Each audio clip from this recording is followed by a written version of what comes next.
Welcome back, welcome back, welcome back. Welcome back, ladies and gentlemen. It's your boy Kwali, and it's the Non-Stop Playing podcast. And I'm back with another serious topic. So, for the sense of what I do when I do it, just do a quick recap. So, in the last episode, we had my boy Devanino. He's an artist, very creative, right and left brain. We talked about energy, so tapping into that. So, the goddess in you. So, if you haven't already checked that episode out, it's fire. It's a good listen. But enough with me talking about the past, which the past is good. Sometimes you got to look into that. I want to get into the future, and I have a special guest with me today. Something this young man that I have on the episode with me today, I've known him for quite some time, and we, in a sense, grown. He's doing a lot of great things. He's relocated to a new location. I'll let him expand on that a little, when he gets into his intro. But I met him in Wisconsin. Of course, we were at the same university together, and I served as a mentor slash advisor for one of our initiatives on campus. Excuse me.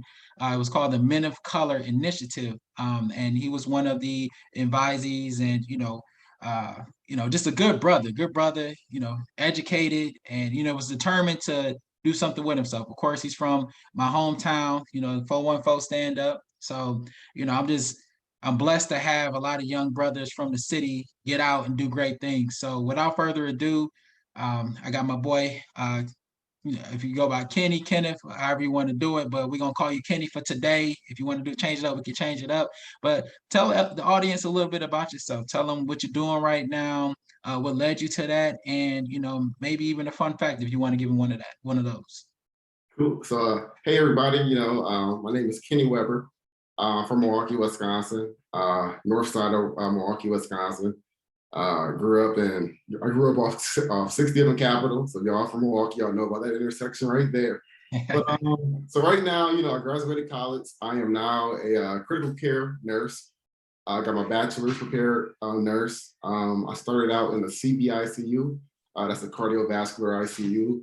Pretty much from there, I helped a lot of patients fresh out of open heart surgery.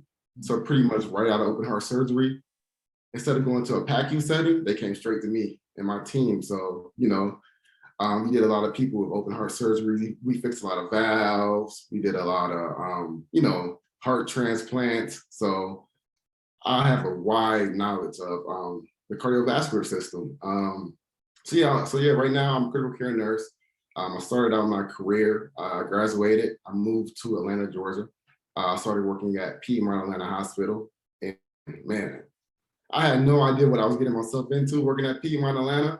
But when I got here, my first day, I'm in orientation, I'm happy to be a nurse, I worked hard to be a nurse, I walk in and then my nurse educator said, this is the hardest cardiovascular ICU in the South. Like we have to, we are the most accredited. We take the hardest cases.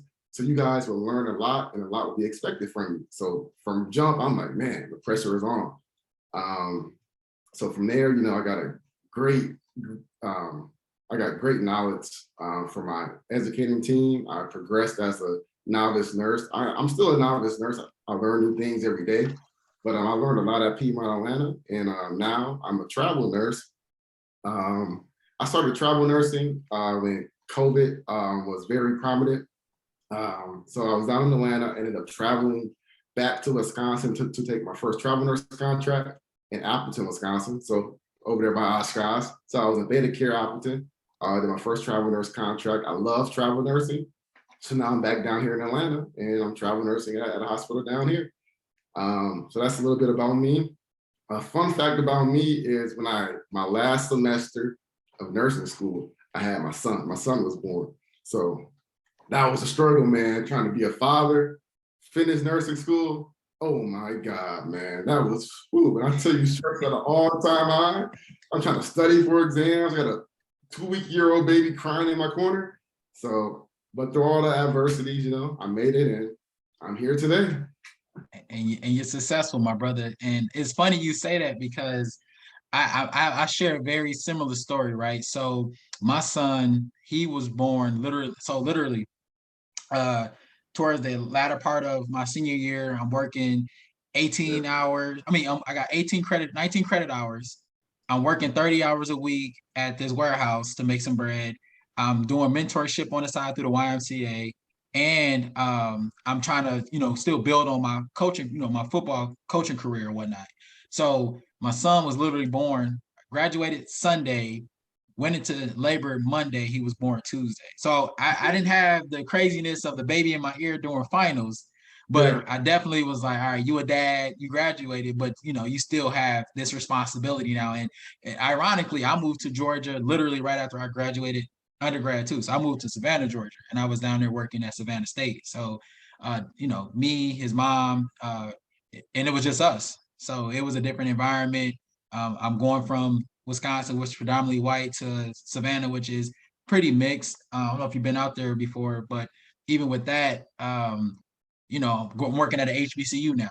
So I'm yeah, around, Black excellence. So that was a culture shock for me. Of course, I grew up on the north side of Milwaukee, like you, off of 37th and Hopkins. Actually, I was over there off of Hopkins, between Camp Capital and Hampton, and yeah. So it's real. It's real. And that's another thing a topic I want to get into at some point, being a black father and, understanding the dynamics that come with that, but also the hardships that come with that, because society puts us in in a box where you have to fit these modes and fit these doctrine for you to be considered a man. So we're going to get into that at some point as well. But so you, so you said that after graduating, you moved down to Atlanta. You're at Piedmont, the hospital, Piedmont Hospital. So you said that your supervisor or your instructor, in a sense, said that this is going to be the hardest experience for you. yeah. My question for you is, what's the demographic in that area? Is it predominantly white, predominantly black? Is it a mix? Like, what does that look like in that area? As far as patients or my other coworkers. Both. So coworkers and patients. So for coworkers wise, man, when I tell you, I had the most diverse staff, from doctors, nurses, even CNAs. And we were so diverse. Coming from Milwaukee, Wisconsin, when you go to like a Freight or St. Luke's, as a minority, you walk in, you don't really see too many minority healthcare workers there when you walk in. But Mm-hmm. at Piedmont Atlanta, in my CVICU floor, my floor manager, she was African American woman. The head of our department, another African American woman. Our nurse education staff, another African American woman. So it made me, as an African American new grad male nurse, it made me feel comfortable, and it made me eager to learn and advance my knowledge, my career. So also, for as far as Black male nurses, it was me and also about like two other, or I'll say about four other Black male nurses on our floor. And then we had, a wide variety of diversity in our nursing staff. Our patient population, it was pretty diverse too. Piedmont is in like that, I think like North Buckhead area over there around Buckhead. So we got a diverse population. We got your African Americans, your Caucasians, Asian Americans. So we got a wide variety of diverse patients as well. So yeah, it was a great experience coming in as a new grad, and I learned a heck of a lot. I learned things that I didn't even learn in nursing school. I learned things I look back at like, wow, I can't believe that I do these things on a day-to-day basis. It's crazy. Oh, that's what's up. And I want to, well, I kind of want to expand on that a little bit, because, like you said, coming from Wisconsin, coming from an inner city, so the city where we come from, the side of the city, in a sense, the north side, it's predominantly black, right? So, we around our people 24, and in some cases, it's kind of deplorable. It's a lot of poverty and things of that nature. So, from going from Wisconsin, Milwaukee, all the way to Oshkosh, which is a predominantly white area, you know, out of 8,000 students, it's probably 100 that's black. You know what I'm saying? And then out of that 100, you probably got 20 that they kind of confused because they grew up in areas where they didn't get much exposure to people that's like them, in a sense, right? So what has been how's your transition been from going from a predominantly black area in the city to a predominantly white institution in kind of a rural area, in a sense? Now you're back in an area that's diverse. So how's your transition been? Man, so coming from Milwaukee to Oshkosh, it was a big culture shock. I mean, you walk in your first lecture hall and you see one other Black student with you. You're like, wow, like this is weird. I come from, being majority African Americans in my classrooms to, wow, now I'm like, I'm really the minority. So it was a huge cultural shock. And thanks to you and Dr. Wayne and everybody else at Oshkosh, you guys made, our experience safe, and we have fun, and we were able to have advisors and leadership in place that we could feel comfortable speaking to, and just going through our everyday motions as a student.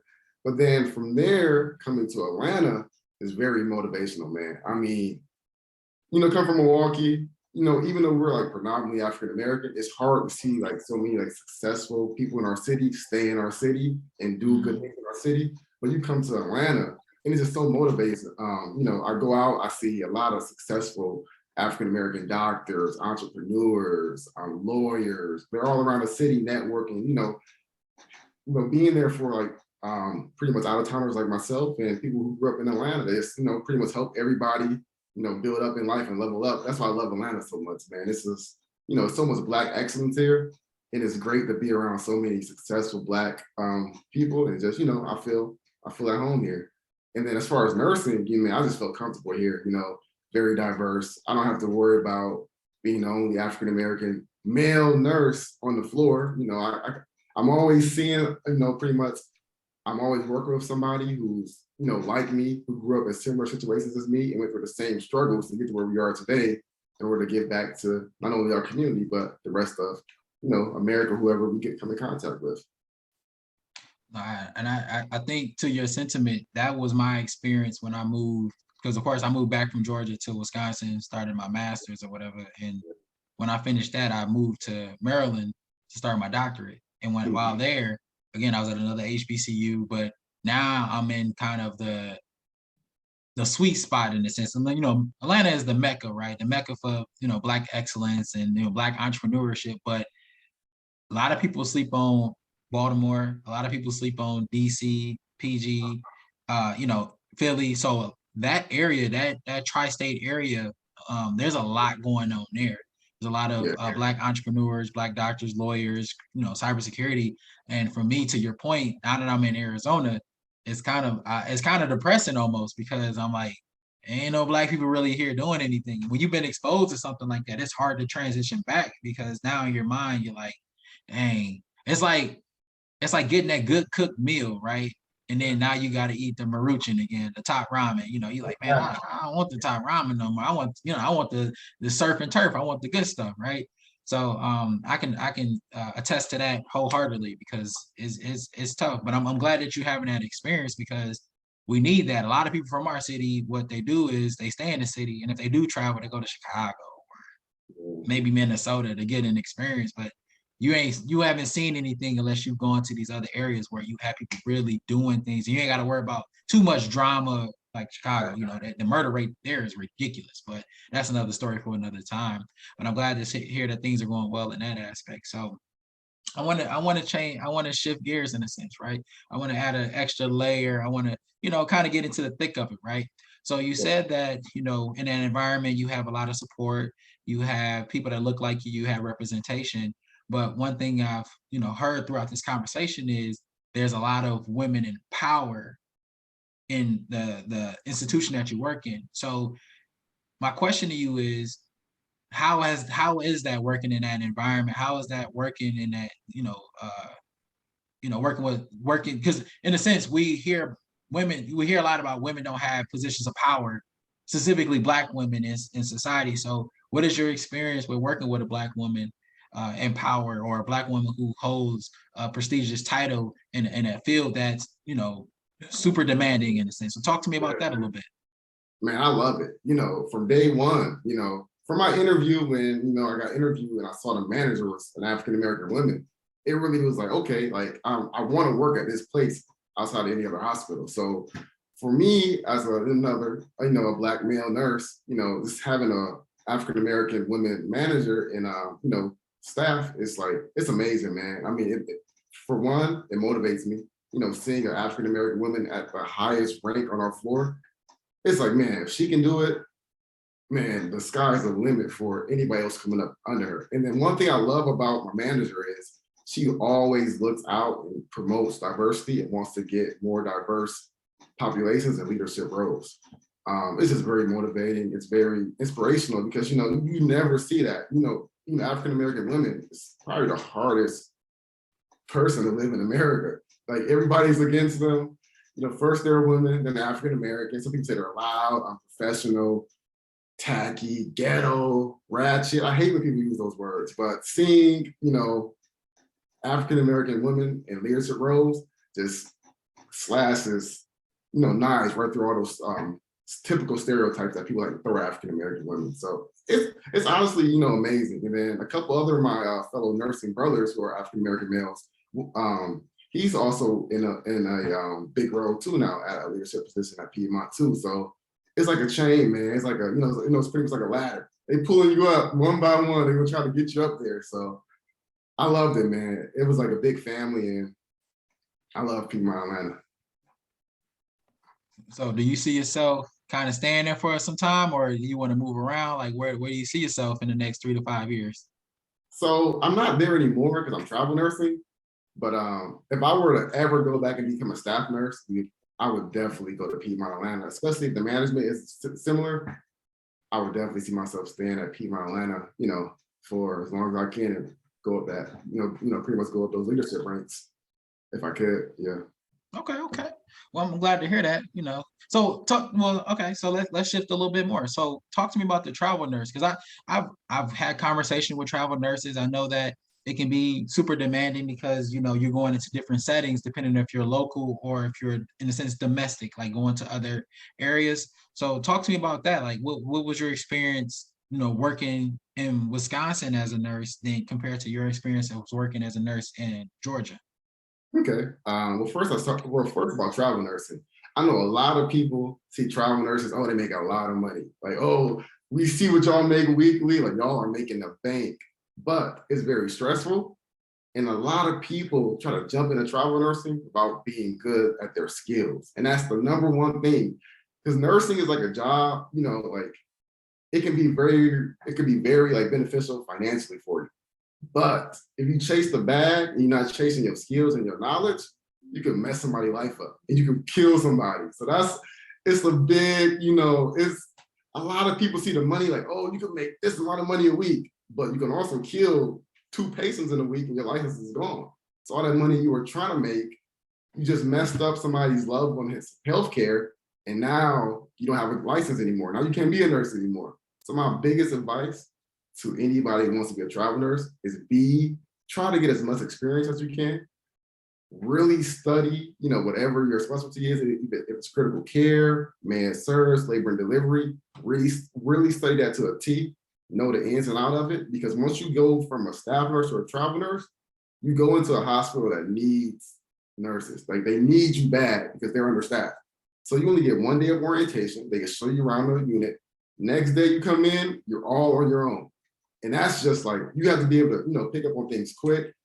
You pretty much have to have a very strong mindset. Say, hey, I'm gonna come in here and learn these policies and learn how this hospital operates, come in to perform, and then do your best. And because ain't nobody gonna help you some nights. Some nights you just all by your, because everybody know, oh, Kenny's a traveler. He's making this much money. Let's see how he can work. Let's see, it's pretty much like a test. So they'll throw some curveballs at you, pretty much give you a crass and patient. Pretty much they sit back and watch and see if you capable of, holding your own. And it's like that, but you really got to be confident and be ready to work and just do it for the right reasons. Of course, everybody knows, especially with, inflation going through the roof right now, money is very important, but also your livelihood, your license is important. So I would just say, hey, biggest advice, be very skilled in your profession, be very knowledgeable, and do not and always be a student, because in nursing and healthcare, you learn new things every day, and always be so humble. I don't care if you're making X amount of dollars a week. You have a nurse on your floor who's been a nurse 25 years. He or she may know a lot more than you. You may make more than them, but always just be humble. Be humble and say, hey, I'm here to help you guys out. Let's work together as a team. Put my salary aside, your salary aside, and let's work together. Let's get the job done and save lives. So I didn't see so many horror stories. People jump into nursing, travel nursing, is just boom, mess up, and they done. Their whole career is done. So that's travel nursing is nice, but it takes a tough. It's tough on your mind sometimes, man. So that's my biggest advice for being a travel nurse. As far as nursing in Wisconsin, man, I was in ICU during COVID. I was the only African American nurse on my unit. So I mean, pretty much in Oshkosh, I went to Oshkosh, so I know the area a lot.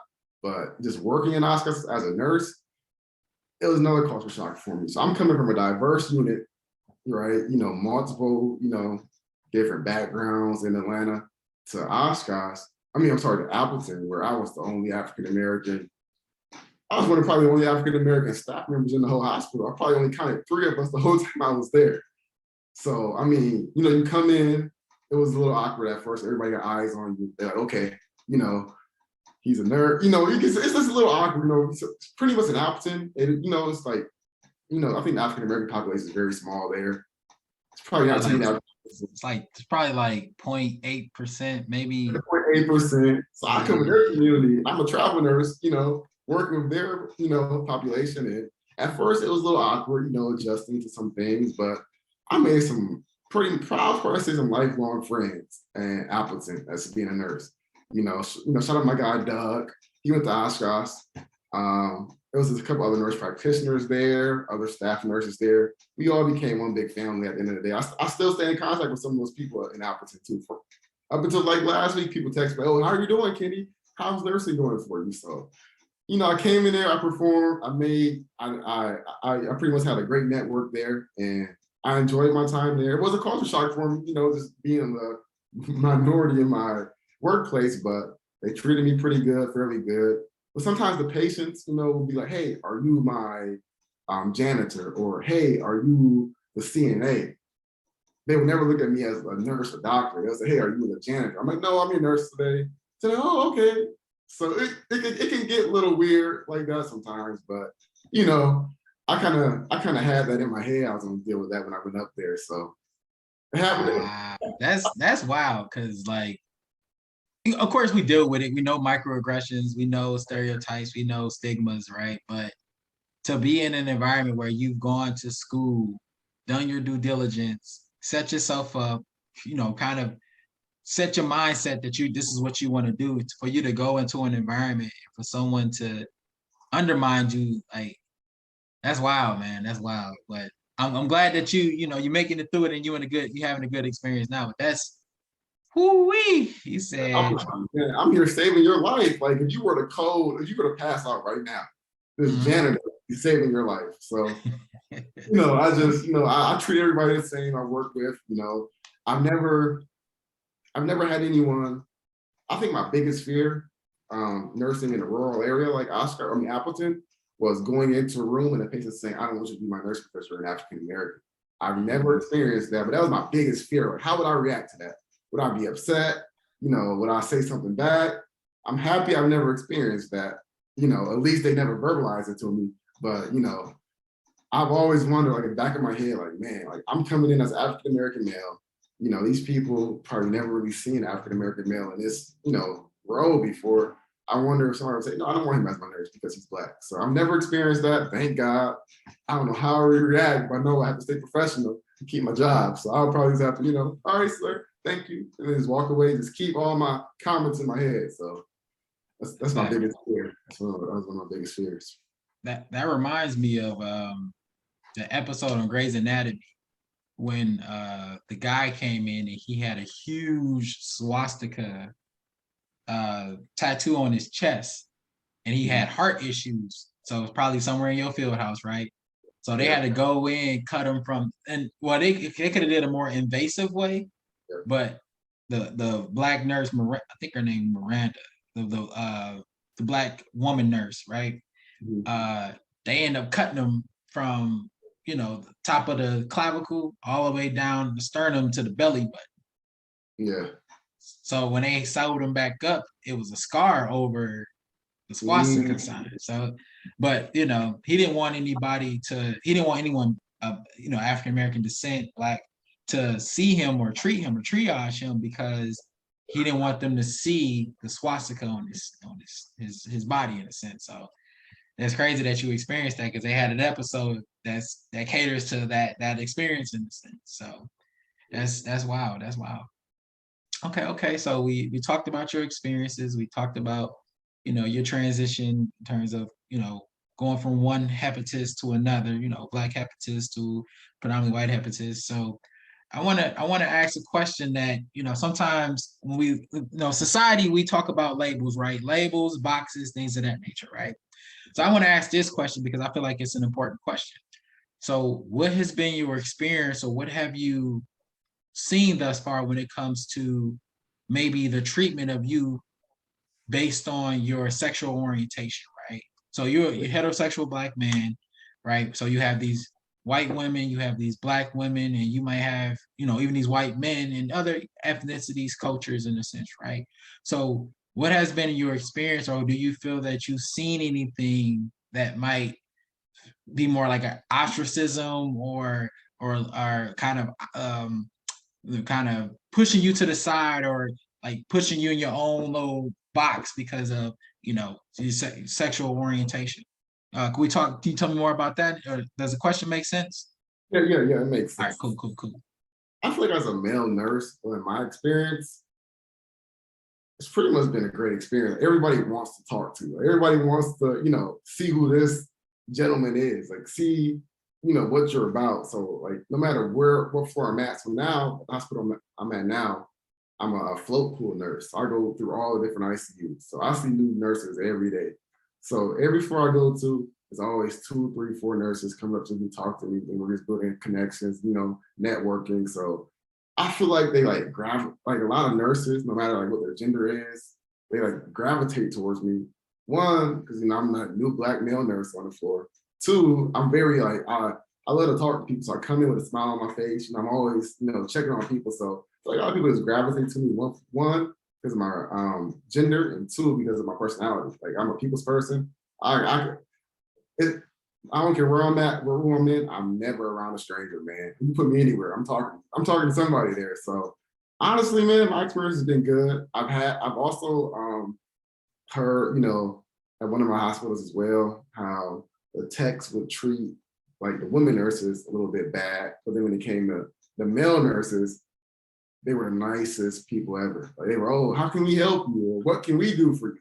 They pretty much cater to us, but sometimes for my women counterparts, they just, they didn't give them that much attention that they would give me or other male nurses. So I don't know what that was about. I don't know whether, maybe they try to hit on one of our male nurses or whatnot, but I just feel like a lot of people try to like, just be there for me a little bit extra, just help me out and always give a helping hand. So I've had a great experience as a black male nurse. Oh, that's cool. That's good. Well, that's good. I'm glad to hear that, because I know my experience is different. As a like in the field of education, specifically higher ed, when it comes to heterosexual black men, we are far and few, one, and two, we are the most targeted in most scenarios.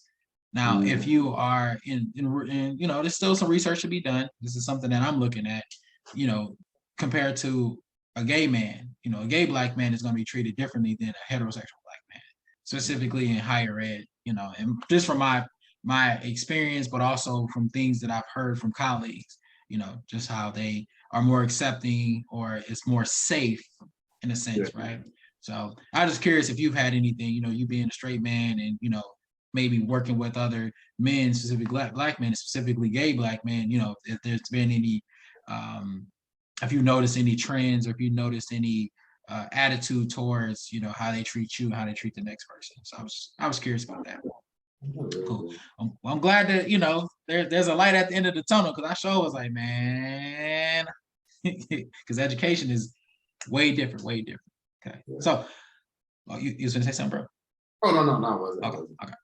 All right, cool. So we touching on some valid stuff, You've given some things to consider for people that are considering becoming nurses, especially if they're trying to become a travel nurse. You said your experience has been great, specifically in the Georgia area. You've had one instance where well, you haven't had an instance, but you've shared your one major concern or fear when it comes to working with a potential patient. So I think we you know we touching on some valid stuff. So let's shift a little bit. So how has your experience been as far as being a father and being a travel nurse? How has that been for you? You know, your son Man, is how old is your son? If you don't mind me 2 years asking. old. So your Two. son is two. So your son is Yeah. two. You've been travel. How long you been travel nursing? Been traveling nurse. I've been traveling nurse for about 10 months now. 10 months. Yes. Okay, okay. So talk to me about that. How has your experience been with that as far as, maybe being away for a period of time away from your son? Because I know how much you value fatherhood. So talk to me about that. It's very tough. I go through, pretty much for my travel agency, I have a recruiter. And then towards the end of each contract, he sends me a list of available options for me. And it's some high paying options out in America. But for me, I have to be very calculated in how I travel. I do have a son. I do have somebody depending on me to be in his life. So I can't just chase a dollar 24/7 and just take away time from my son. For me, I feel like time with my son is more valuable than anything. No matter, I don't care if he's paying me, well, I don't know. If somebody's paying me 50 bands a week, I'll be like, hey, son, for 10 weeks, let me get you in the hustle real quick. But no, for real though, I feel like no amount of money is, worth me being away from my son for a certain amount of time. So it's been pretty tough. I have to be very calculated. I have to be like, okay, I'm going to travel here. My son will be with me for X amount of time, or I'll be able to get back to see my son between point A and point B. So it just makes me think and be very calculated, but it's possible. I follow a couple other travelers on TikTok, and they travel with their children as well, and then their kids are around like my son's age, about two and three. So I feel like now I'm a little bit more flexible. He's not really in school, so I'm flexible. But as he gets older, I have to be more calculated with my travel and nursing places. Just because I want him to have some routine. I don't want him to go jump from state to state. Especially in that early, ages of school and everything. So it's hard, but it can be done. So Well, I'm glad to hear that because, you know, as fathers, we take fathering serious, uh, rather, especially as Black fathers, rather we get the reputation or not, a lot of us care, a lot of us want to be there, and a lot of us try to do our just due when it comes to being a father. So I commend you on that, making sure that do you're being there, just being there, being present. That's important. Excuse me. Okay, okay. So we talked about parenting. We've talked about a lot of stuff. I guess my question to you now is, what's the next step? Because you're doing well in your profession. You're able to, compartmentalize what you need to do in terms of being a parent. Working, um, um, you know, advancing yourself. Setting things up strategically. So what's the next step for you? man, honestly, I love nursing, but bedside nursing is tough on the body, man. Them 12-hour shifts. A lot of people say, oh, nurses only work 12-hour shifts, 3 times a week. But those 12 hours can sometimes feel like 48 hours in one 12-hour shift. Especially me on night shift. My sleep schedule was messed up. Like, man, I worked last night, so now I'm up. I'm tired right now as we talking. But man, it's just tough on the body, especially with with a kid. I got to come home, and after saving lives all night, I come home, sleep, wake up, spend like an hour or so with my son, and then I gotta go back to work. So I mean, I love nursing. It's done a lot for me. Nursing has really changed my life in so many ways. But I eventually want to transition out of that bedside nurse role, and I mean, I was so big on going back to school at one point, like nurse school, oh, I'm going right back to school. But now, there's other avenues in nursing that I could take as well. And there's other avenues outside of nursing, like, real estate, investing in the right stocks and, you know, investments. So I'm more leaning towards, my entrepreneurial journeys, but I'll always be a nurse at heart, and I'll always be, that because nursing put me in a position to do everything I pretty much want to do in life. So, I eventually want to transition from that bedside role, but I wouldn't mind working part-time as a nurse, and then having some rental, properties someplace, and having some extra passive income coming in, and then I could just, start tapering off my bedside nursing, and then just, living life with me and my son. And school may be an option for me, but I'm not really too, I'm not really motivated right now to go to school because travel nursing doing me pretty good. It's giving me enough money to, do the extra stuff I want to do. So as of now, who knows? But I just, for me, I just keep travel nursing and just, start venturing off my own lane eventually. Okay.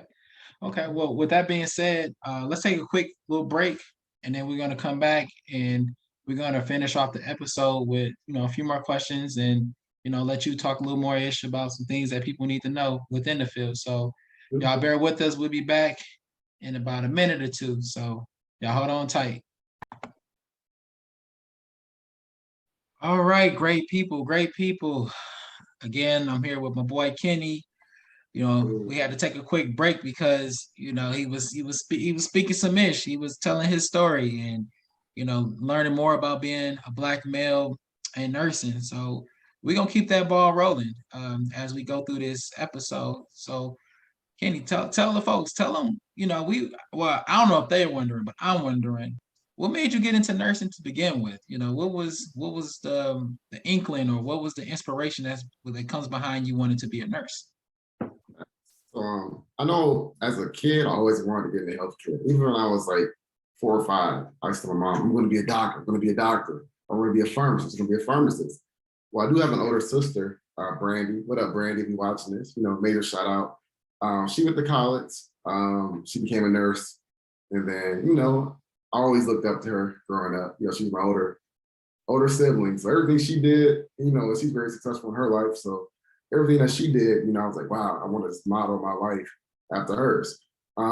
So, she went to school, became a nurse, loved it, had a good paying job. And then she advanced her career, and now she's an NP, a nurse practitioner. So just pretty much, being in her, pretty much just following her footsteps really motivated me. But then outside of that as well, just being from Milwaukee, every time I would go to the doctor, it was rare I would really see the proper representation from our community working in those hospitals. You go, growing up in the city, you probably going to Frederick, St. Joseph's, one of those hospitals, you walk in the emergency room and there's nurses there, they're there to help you, but they don't understand where we come from. They don't understand how we react to certain things. So they may think we're being dramatic or we're being sensitive, but really that's just us expressing how we feel. So I just wanted to be, I just pretty much just want to represent my community, my people, so if I ever come into contact with a nurse, from my similar a patient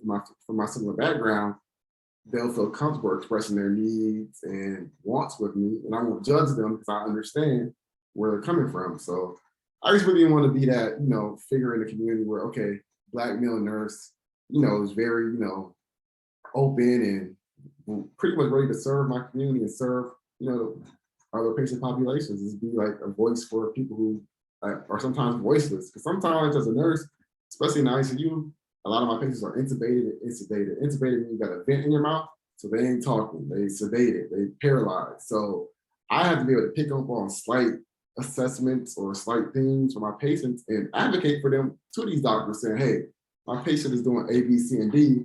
I think our treatment plan should be A, B, and C instead of D and F, because I feel like it should be a better outcome for the patient. So I'm with the patient for 12 hours of my night.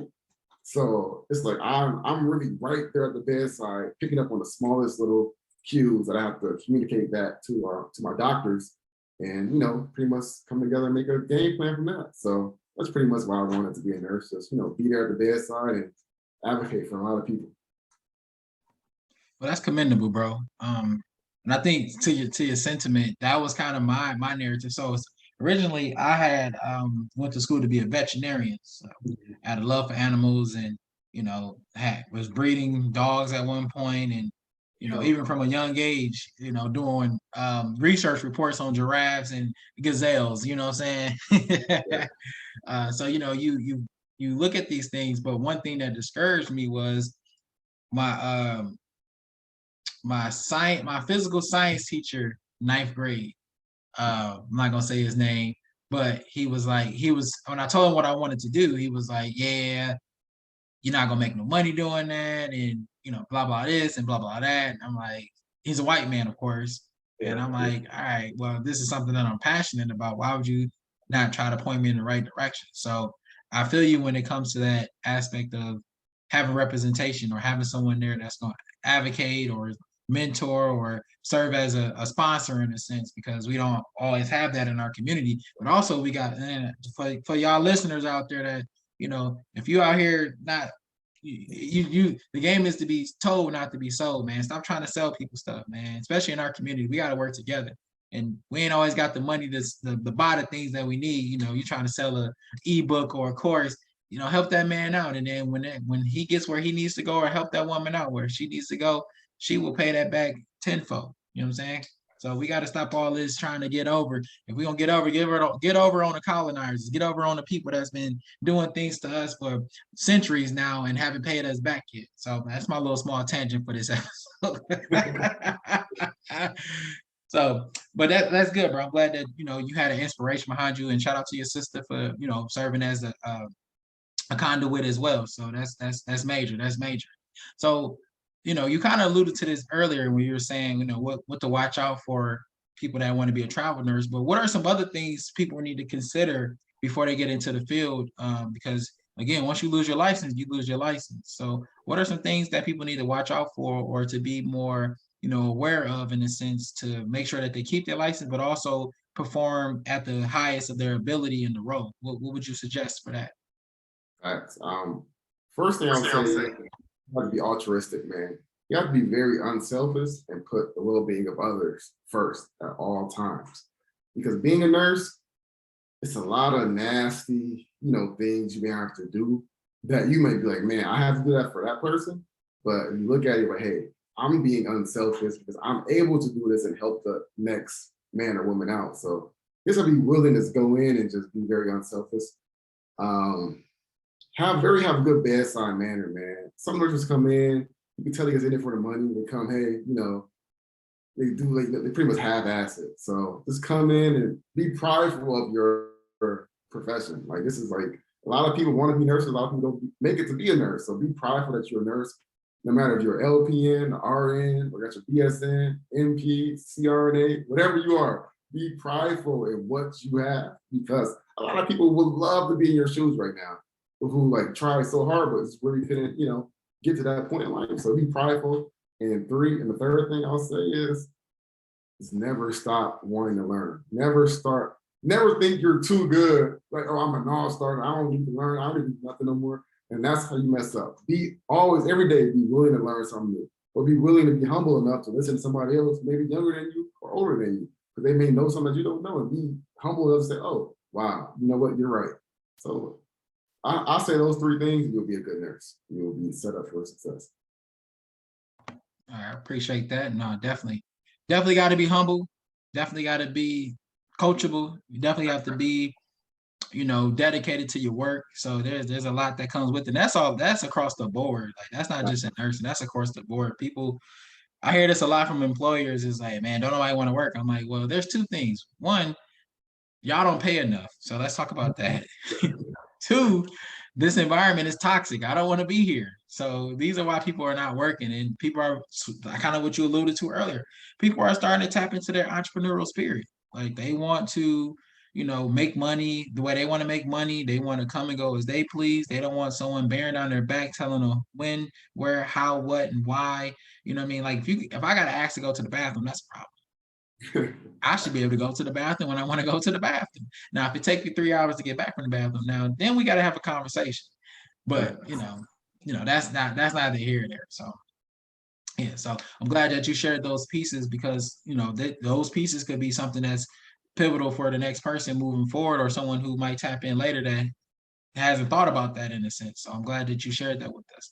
So I got probably two more questions for you, bro, before we wrap up the podcast episode. So my next question for you is, now in nursing, it's tough, right? It's tough. It's a lot going on. You got to be quick. You got to be agile. You got to have critical thinking skills like out of wazoo, because if you're not thinking, man, that split second can throw anything off. So what would you say outside of you say one of your biggest fears was, working with a client or patient who may have some bigot, like ideologies or whatnot.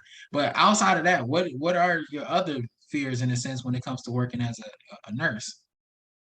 Man, it's just making a mistake, because you're never that one mistake can not only cost my life, but cost somebody's life. So I'm very, even though we make split second decisions, I'm very, I work hard to make sure I make the right decision in order I don't make a mistake. Because, pretty much in ICU, I titrate medications.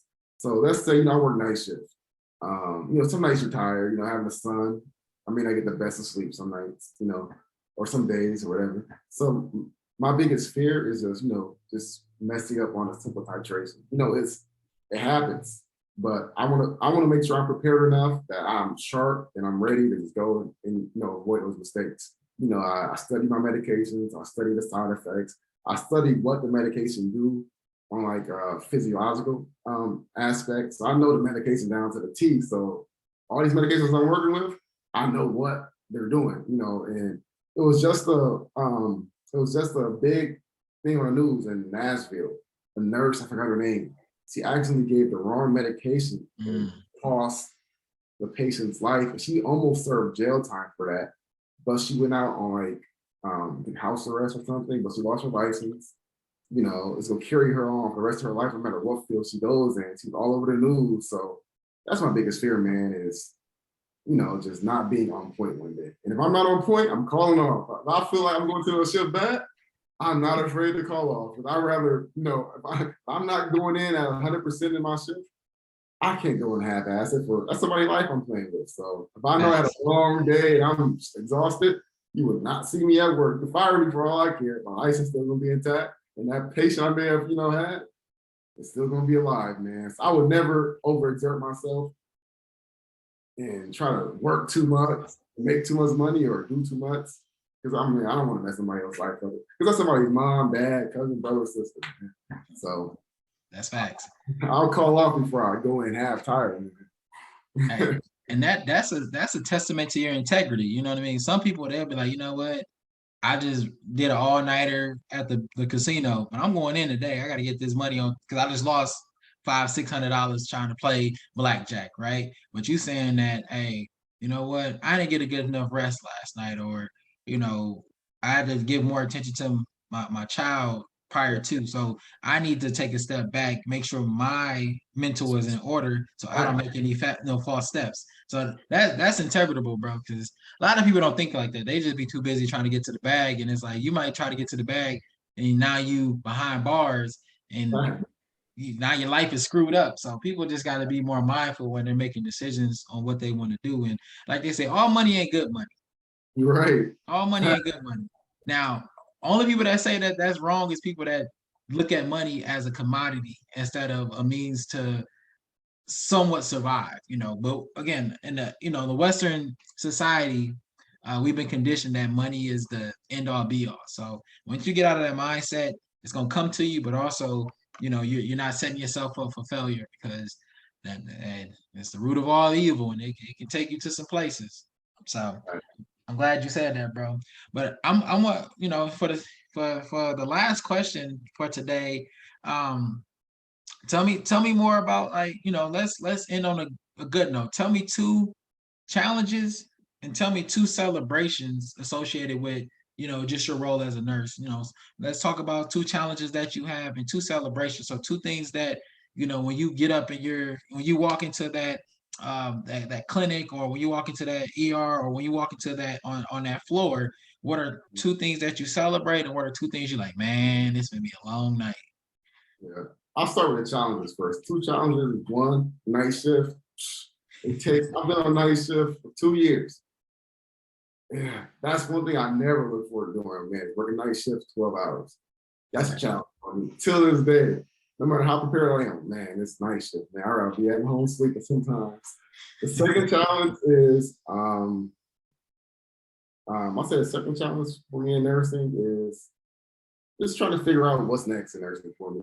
You know, what what does nursing look like for Kenny the next 5 to 10 years? Well, I'll be a nurse in 5 to 10 years. You know, it's just like, where do I go from here? There's so many avenues I could take: CRNA, NP, leadership role, even go to a clinic. You know, who knows? Like that's on my face daily day now. I think every day I'm on TikTok, I see different nurses in different roles. I'm like, man, I could do that, or I want to do that. So this has been on my mind lately now. Like, where do I go from there? So I definitely want to advance my career and just keep, going up in nursing.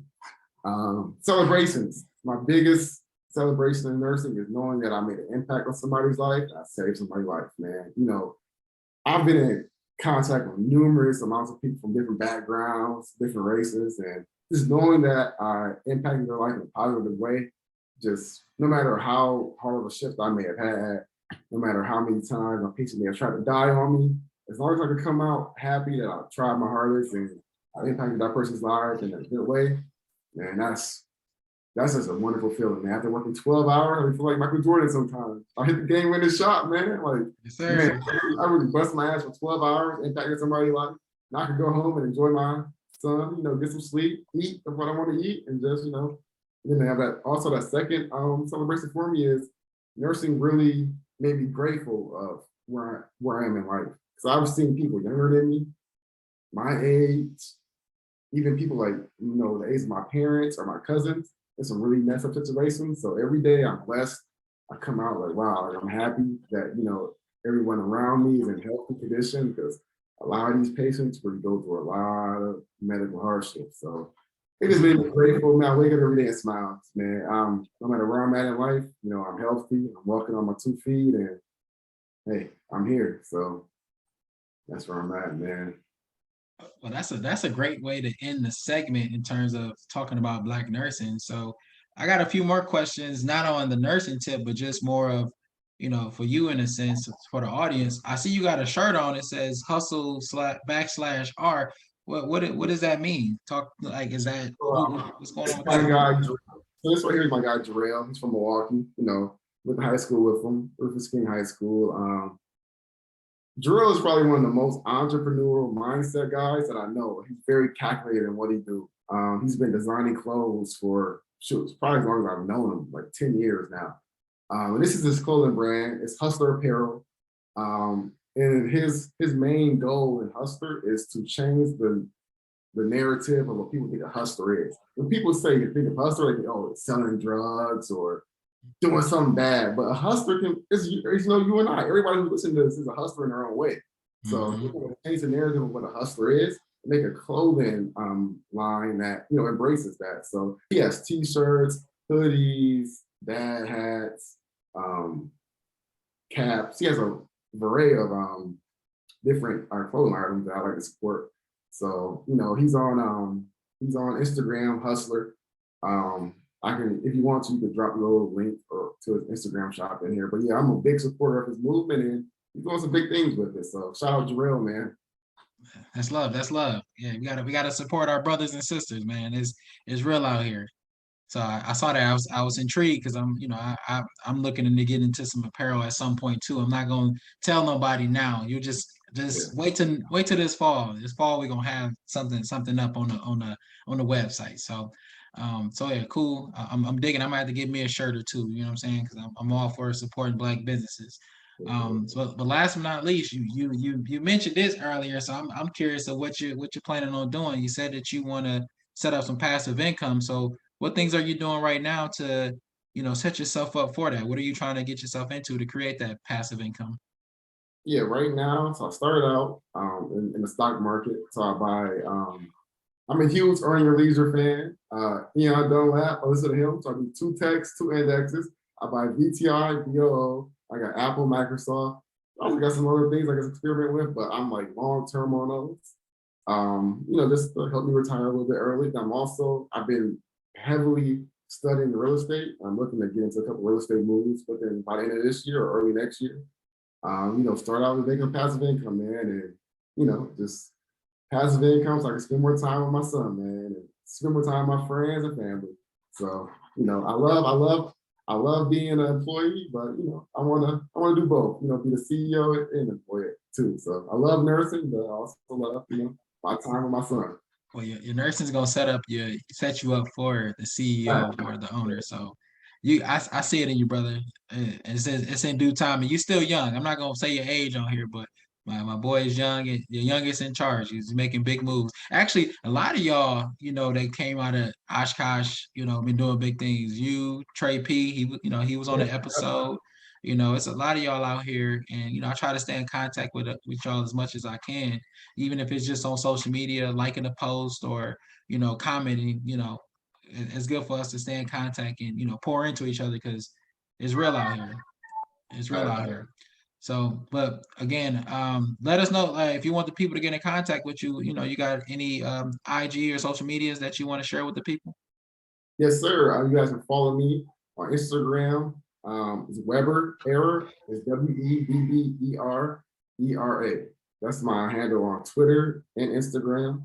If you're a Black nurse or you're a nurse in general, you want to reach out to me. I'm open for mentorship. It's free. I ain't gonna charge you to be, my Like mentee. that. Just hit me up. You got any questions about how to navigate through travel nursing, how to get your first staff job? Just hit me up, or how to leverage your nursing salary to open up more doors for you. Hit me up. I love to share the game with you for free and to see you excel, man. And shout out for you for having me on the podcast. Yes, sir. Yes, sir. Nah, hey, it was a blessing. It was a pleasure, brother, because it's real out here, and I'm trying to get as much exposure to as many industries as possible outside of doing the personal blogs and talking, sharing information for the people. And that's the whole purpose of the podcast. I'm gonna try to get as many Black entrepreneurs, Black, people doing things, great things in the community. I'm trying to get information out there because we need it. It's direly needed in our community. So if I could be a beacon of light, I'm gonna try to do that at the best of my abilities. So, but again, Kenny, bro, I appreciate you being on the podcast. I'm about to get you on again. I know this was your first time, but you did a really good job, my boy. So, no issues here. But again, for those who are checking in with us today, thank you for checking in and being a supporter. If you haven't already, you can support the podcast. I got the link on my link tree on YouTube, Instagram, Twitter. So it's Kwali. If you're looking me up, if not, leave me a message. I'll be sure to get you that information if you want to support. But outside of that, this is the Non-Stop Playing podcast. I appreciate all y'all, and I'll be back with another serious topic. Y'all be blessed and take care. Peace.